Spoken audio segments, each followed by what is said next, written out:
Tu cerebro al desnudo. 15 minutos para aprender a aprovechar tu cerebro al máximo. Con el neurocirujano Osman Salazar y el emprendedor Ignacio Vergés. Puedes conocerles mejor en tucerebroaldesnudo.com.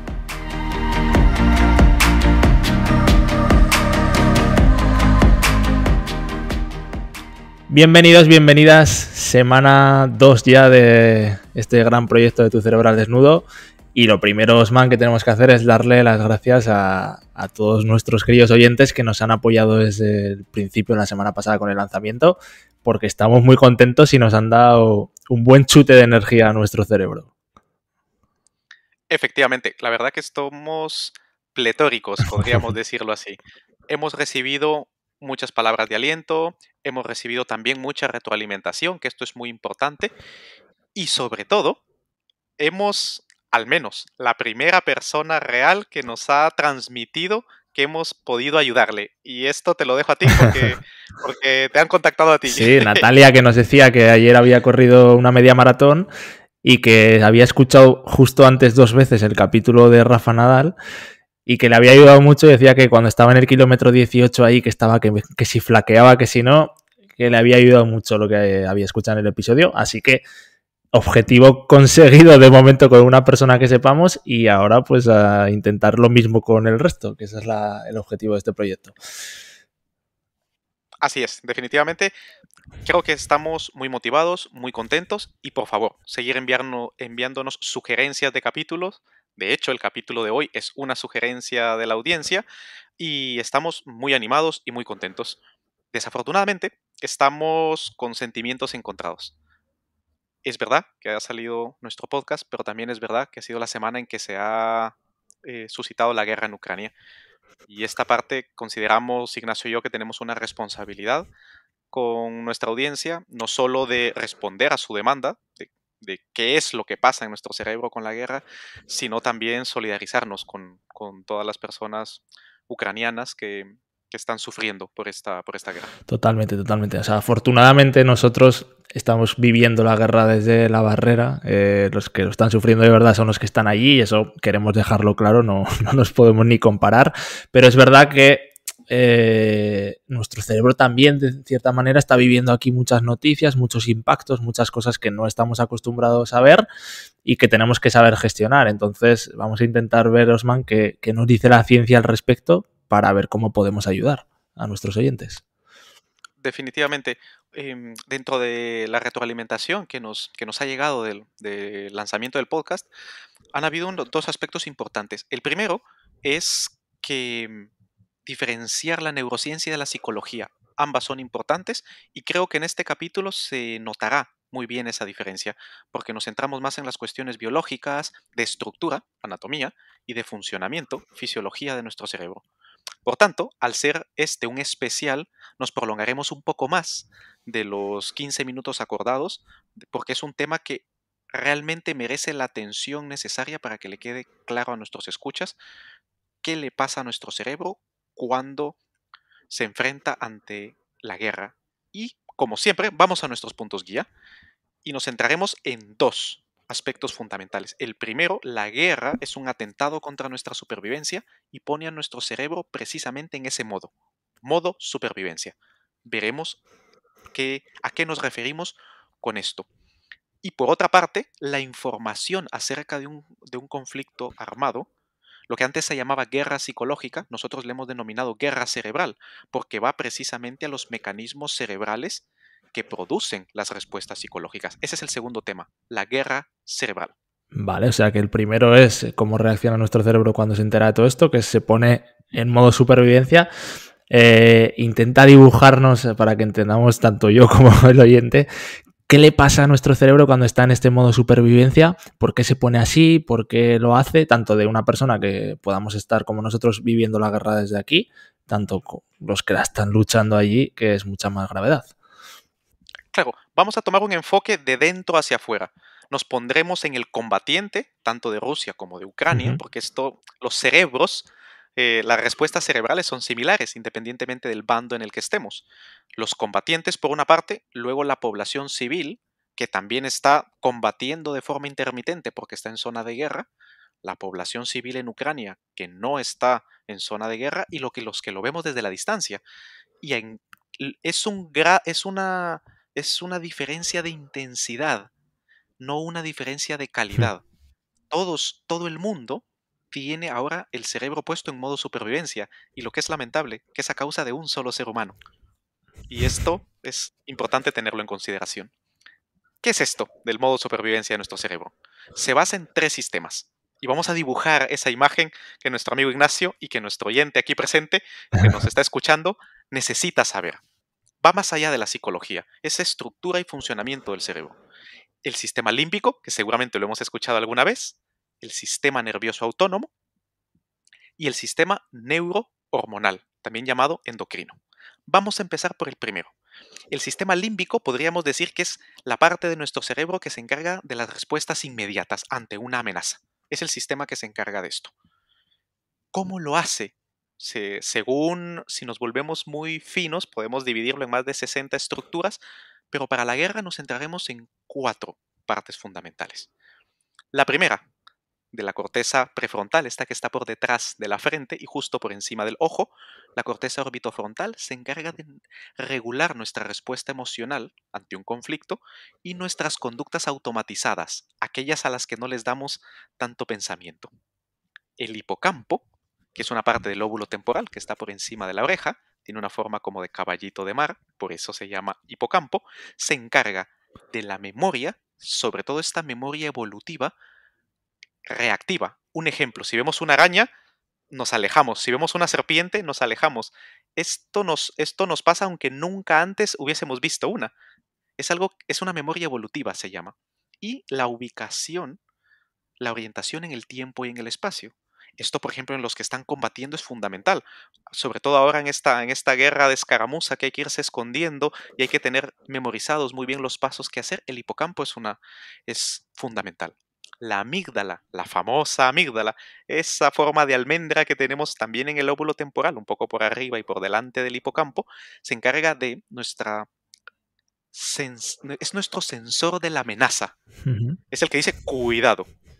Y se encarga de nuestras emociones más primitivas, por ejemplo, la ira, el miedo y nuestras conductas también más primitivas, agresiva o violenta incluso. Vale. Y por último, el hipotálamo. El hipotálamo es la conexión entre nuestro cerebro y los otros 2 que hemos dicho antes, el sistema nervioso autónomo, que ahora lo veremos, y el sistema neurohormonal. Vale, o sea que digamos que cuando nosotros sufrimos esa amenaza de estar viendo que ocurre una guerra o estar ahí luchando y ver que tenemos una amenaza real de vida o muerte, lo primero que se activa es con la amígdala ese sistema límbico, y ahí es donde tú puedes tomar respuestas sin pensar, como por ejemplo los que están combatiendo ahí, llegar incluso a matar por sobrevivir. O sea, ese tipo de respuestas, digamos, que salen de ahí, ¿no? Totalmente. Por ejemplo, la población civil de Ucrania nunca pensaba verse en estas. Es decir, el modo de supervivencia significa, ¿qué significa?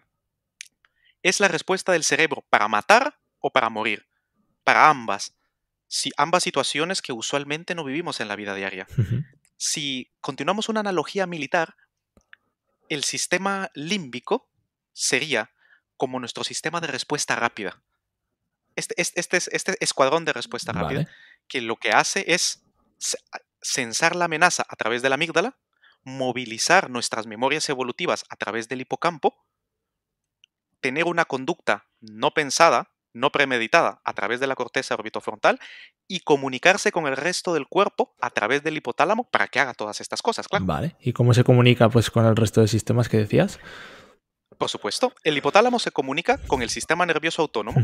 ¿Qué es el sistema nervioso autónomo? Como su nombre lo indica, es independiente, va a la suya, va a su bola. Vale. Es completamente involuntario y hay 2.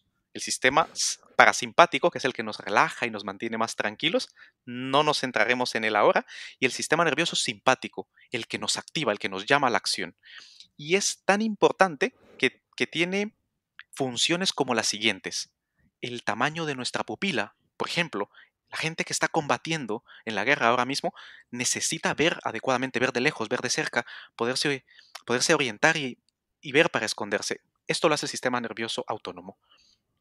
Mantiene el control sobre nuestra respiración. necesitamos respirar despacio o necesitamos respirar rápido, gestionar nuestro oxígeno para que nuestros tejidos lo tengan disponible, el latido cardíaco y la tensión arterial para que le llegue sangre a todos nuestros órganos y músculos para poder o combatir o huir.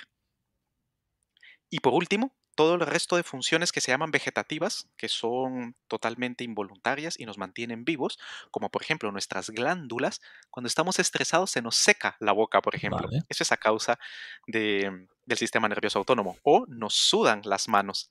Esto también lo causa el sistema nervioso autónomo. También inhibe la digestión, porque obviamente cuando estamos estresados en ese momento todo lo que nos está sucediendo no se centra en una digestión tranquila.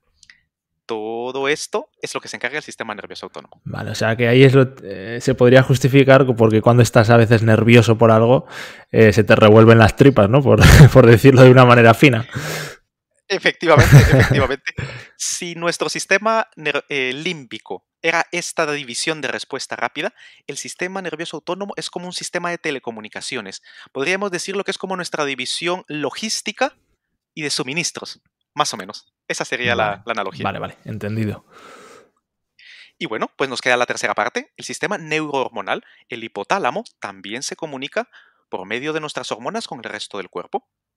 Hay un eje que tiene 3 partes, el hipotálamo, la hipófisis o glándula pituitaria, que no nos centraremos en ella, y las adrenales, que son esas 2 glándulas que están por encima de los riñones y de donde viene el nombre de la sustancia que secreta. Una de ellas, adrenalina, que es el neurotransmisor, la sustancia química del estrés por excelencia, y el cortisol. El cortisol lo que busca es mantener nuestros niveles de glucosa en sangre, de azúcar, para que podamos mantener nuestro nivel de energía. Suprime totalmente el sistema inmune, porque cuando estamos peleando no necesitamos estar tiquismiquis con las infecciones, y disminuye completamente lo que es el crecimiento, el anabolismo. ¿Qué quiere decir eso? Construir, porque estamos gastando energía. No nos ponemos a construir casas en una guerra, nos ponemos a defendernos. Y esto es lo que hace el cortisol. Vale, o sea que la adrenalina muchos ya sabemos cómo la percibimos porque es como eso que te altera, que te pone activo, que te pone nervioso. Y el cortisol, ¿cómo lo notamos nosotros? Efectos más palpables.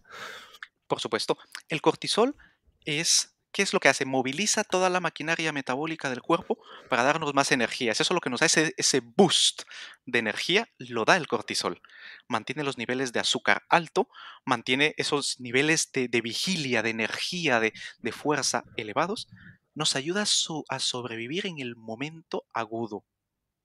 Lo que pasa, hemos dicho que baja nuestras defensas inmunológicas.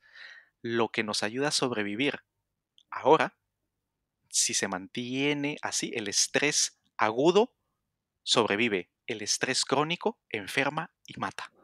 Vale, o sea que yo creo que con esto ya entiendo bien cómo sería ese modo de supervivencia de nuestro cerebro que se activa cuando de repente ya sabemos que estamos en guerra y que estamos en amenaza, cuando vemos esas bombas, cuando vemos esas imágenes a lo mejor desde aquí, desde casa, y eso nos impacta porque nuestra generación, por suerte de aquí, no lo hemos visto y es algo que nos impacta. Y ese modo de supervivencia, ¿qué efectos puede tener en nuestro cuerpo a largo plazo o qué pasaría si estuviéramos mucho tiempo así? Sí, por ejemplo, la activación permanente de este sistema de supervivencia es totalmente desastroso para el cuerpo, baja las defensas inmunológicas, consume completamente nuestra energía a nivel corporal, a nivel de nuestro cerebro, nos mantiene en un modo de supervivencia, nos mantiene únicamente con reacciones automáticas, sin pensamiento racional, ni a mediano ni a largo plazo. Y a nivel mental, disminuye la capacidad de nuestro cerebro de procesar la información. Es realmente desastroso mantener esto por mucho tiempo. Vale. Entonces... Tu cerebro al desnudo. Conoce tu cerebro, entiéndelo y aprovéchalo al máximo. Entonces ya tenemos claro el modo supervivencia y ahora la otra parte es la de la guerra. Ahí tenemos que... Hay una guerra con el cerebro y ¿qué pasa en nuestro cerebro? Dibújanos otra vez eso de qué nos pasa por ahí. Sí. Aquí viene la parte de la información. Nosotros no estamos combatiendo, pero sí estamos participando en la guerra informática Ujú. hacia nuestro cerebro, lo que antes se llamaba guerra psicológica y algo que nosotros llamamos guerra cerebral, y que se libra en 4 frentes fundamentales. A nivel de nuestros sentidos, la guerra perceptiva; a nivel de nuestras emociones, la guerra afectiva; a nivel de cómo procesamos la información, la guerra cognitiva; y a nivel de nuestro inconsciente, que lleva precisamente ese nombre, guerra inconsciente o subliminal. ¿Qué papel juega la transmisión de la información? Las imágenes de la guerra son altamente visuales, son los sonidos, las imágenes de colores vivos. Lo que nos provee es una imagen, una experiencia multisensorial que nos meta dentro de lo que es la guerra. Es verdad que no podemos oler, tocar o saborear lo que está sucediendo, pero el ser humano es principalmente visual, y las imágenes hace que son completamente envolventes y nos mete dentro y nos da esa experiencia. Vale, o sea que la guerra cerebral empieza por la perceptiva. El otro día, de hecho, ahora que has dicho esto, me ha venido a la cabeza, hubo una anécdota con una televisión española de las más importantes, que no diremos el nombre, que había metido como unos efectos especiales de una manera un poco torpe para simular como un misil que aterrizaba en Ucrania y que tal.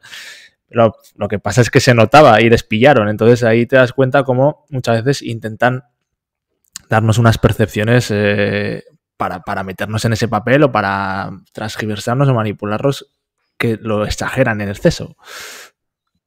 Definitivamente, una de las cosas que hay que tener siempre en consideración es que en una guerra, independientemente de qué bando sea el justo para nosotros, el objetivo de la información en la guerra es polarizarnos, es tomar bandos. Ese es el objetivo. Y cada una de las partes diseña la información que presenta con ese objetivo. Y el siguiente nivel, después de los sentidos, es nuestras emociones. El ser humano es un ser social, nuestro cerebro ha evolucionado para ser social, y lo que permite esa socialización es la emoción. Vemos cómo nos presentan imágenes tristes, nos presentan imágenes totalmente desgarradoras de lo que está sucediendo, porque esto, si vamos, pone nuestro cerebro en modo supervivencia, va directamente a nuestra amígdala, va directamente a nuestro hipocampo, a nuestro sistema límbico, para despertar esa respuesta emocional. Nos introducimos en la escena por nuestros sentidos y luego desarrollamos una respuesta emocional para sentirnos nosotros también en guerra. Que ojo, dado lo que está sucediendo, esto es importantísimo, porque esa podríamos ser tú o yo, cualquiera de nosotros podría estar sufriendo esto.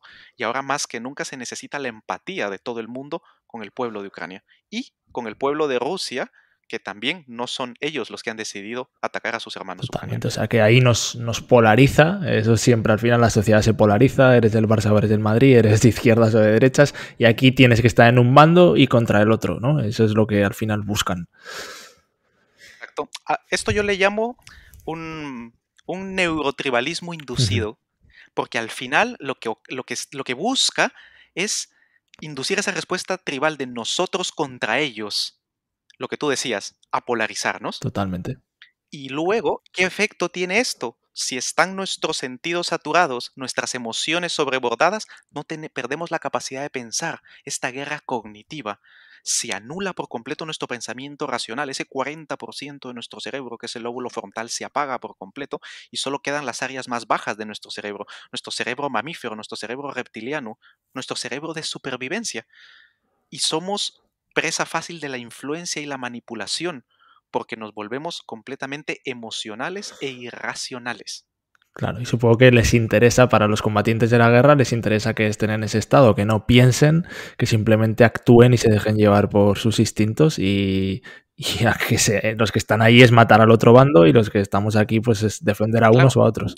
no te pones allí a hacer ecuaciones. Cuando alguien coge un lanzacohetes para atacar un tanque, por ejemplo, tú tienes que ser preciso a la hora de darle, pero lo que está salvando es tu vida. O sea, no te pones realmente intelectual, es la supervivencia. Y esto hace que por una parte sobrevivas, pero te hace también muy manipulable al que está combatiendo, a la gente que está viendo la guerra dentro de Ucrania, y a nosotros también. Según la información que nos presenten, nos pueden manipular en un sentido y en otro. ¿Y cómo lo hacen? Lo hacen a través de la guerra inconsciente. Esto que Freud definió psicológicamente a principios del siglo XX, hoy por hoy está plenamente establecido que existen procesos que están por debajo de nuestro nivel de conciencia, se llaman precognitivos, esa es la palabra, y que la estimulación de visual, auditiva, por debajo del umbral o con un tiempo que no le permita a nuestra conciencia atender a lo que pasa, puede llegar a manipular nuestra emoción y nuestra predisposición a actuar. Eso de subliminal, que suena como a pensamiento conspiracionista, existe. Básicamente es lo que utilizan las empresas para vendernos cosas o para que votemos por algún candidato en concreto. Ahora se utiliza para polarizarnos en la Vale, guerra. o sea, todos hemos escuchado la publicidad subliminal, o sea que aquí es algo que también se usa para manipular el subconsciente. O sea que realmente lo ves, lo analizas todo y parece una estrategia que, si conoces las herramientas para manipular el cerebro, parece una estrategia de manual. Vamos a intentar, ahora que ya sabemos todo esto del modo supervivencia y de guerra cerebral, vamos a intentar llevar a la práctica para la gente que está luchando allí y también los que estamos viviendo la guerra desde aquí, qué podemos hacer con toda esta información para poner esto en práctica y llevarlo mejor. Sí, vamos a abordar cada una de las partes. Primero, vamos a decir un manual de supervivencia cerebral para cuando nuestro cerebro está en ese survival mode, en inglés, ¿no? Para cuando estamos enfrentando una amenaza. Lo primero es, vamos a ponernos en el lugar de la gente que está combatiendo. Necesita una conciencia situacional, necesita saber dónde está, necesita ver cómo está su entorno. Eso aplica para la guerra y para la vida. Necesita comunicación clara, la transmisión de mensajes es importante que sea clara. Necesita también ponerse a cubierto y evitar el ataque constante. Y necesita, por otra parte, si en dado caso todo se agota y todo le sobreborda, pues necesita combatir por una parte o huir o pedir ayuda. La guerra de la información, nosotros, los que estamos viendo YouTube, TikTok, todas las redes sociales, lo que nos está sucediendo, también necesitamos un manual, un sistema de defensa, un manual de defensa de nuestro cerebro para esta guerra cerebral. Y esta incluye, lo primero, es reconocer de que nos están estimulando constantemente, detener la hemorragia. Es reconocer de que ya nuestro cerebro tiene un impacto con esto. Lo segundo es aprender a gestionarlo y aprender a llevarlo y poner barreras para desconectar de esta situación. Y lo tercero, que es muy importante, también buscar ayuda. Si en dado caso esto nos está sobrebordando, buscar la ayuda de un profesional. Y tanto para la una y como para la otra, por favor, no nos quejemos, hagamos algo. Con quejarnos y decirnos que la guerra es injusta, ya, eso lo sabemos todos. Si tenemos dinero, aportemos con dinero. Si no tenemos dinero, tenemos nuestra energía y tenemos nuestro tiempo.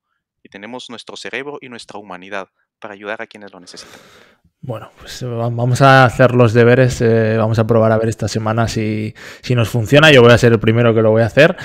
Y bueno, eso es lo que al final queremos. Esperamos que hayamos dado herramientas de utilidad para poder llevar esto mejor. Y nada, nos vemos a la semana que viene. Lo que ha dicho Osman al principio, si queréis participar diciéndonos vuestras dudas para el siguiente episodio, os podéis suscribir a la lista de correo de tucerebraldesnudo.com y ahí os enviaremos el link para que podáis votar y mandarnos vuestras sugerencias. Y a la semana que viene, de sugerencias de la comunidad, de momento el que va ganando es el capítulo de cerebro racional vs cerebro emocional. Si no cambia nada, si no hay ningún especial, de eso será de lo que hablaremos a la semana que viene. Así es, la semana que viene volveremos a nuestro rango de 15 más o menos un minuto. La duración de hoy es un poco más extensa porque era muy, muy importante dejar claro cómo la guerra y cómo la información acerca de la guerra afecta a nuestros cerebros. Y estamos muy contentos, muy animados de seguir con este proyecto y estaremos con ustedes la próxima semana. Si te ha gustado este podcast, compártelo. Compartir es vivir, e igual puedes ayudar a alguien. Y si quieres estar al tanto de todas las novedades que vienen, suscríbete a nuestra lista de correo en tucerebroaldesnudo.com.